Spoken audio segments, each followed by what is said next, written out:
திமுக அரசு தங்களுக்கு அளித்த தேர்தல் வாக்குறுதி ஒன்றை கூட நிறைவேற்றவில்லை என்று தமிழ்நாடு அரசு போக்குவரத்து சங்கத்தினர் கடும் குற்றச்சாட்டை தெரிவித்துள்ளனர். சென்னை பிராட்வே பேருந்து நிலையத்தில் பல்வேறு கோரிக்கைகளை வலியுறுத்தி அரசு போக்குவரத்து கழக ஊழியர்கள் சங்கம் சார்பில் சிறை நிரப்பும் போராட்டம் நடைபெற்றது. அரசுக்கு எதிராக கண்டன கோஷங்களை எழுப்பி சாலை மறியலில் ஈடுபட்ட 100க்கும் மேற்பட்டோரை போலீசார் கைது செய்தனர். இந்த போராட்டம் தொடர்பாக தமிழ்நாடு அரசு போக்குவரத்து சங்கத்தின் மாநில பொதுச் செயலாளர் ஆறுமுகம் நாராயணர் செய்தியாளர்களை சந்தித்தார்.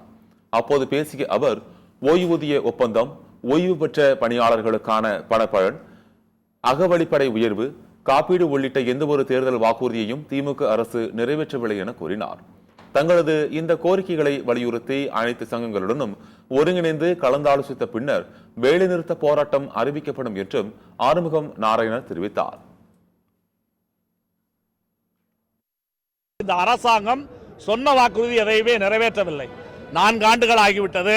4 ஆண்டுகளிலே இந்த அரசாங்கம் சொன்ன வாக்குறுதியை நிறைவேற்றவில்லை. ஏற்கனவே 2018ஆம் ஆண்டு எடப்பாடி ஆட்சி இருக்கும் பொழுது போக்குவரத்து கழகங்களை சீரமைக்க வேண்டும் என்று இன்றைய முதலமைச்சர் ஸ்டாலின் அவர்கள் ஒரு பெரிய பட்டியலை கொண்டு போய் கொடுத்தார்.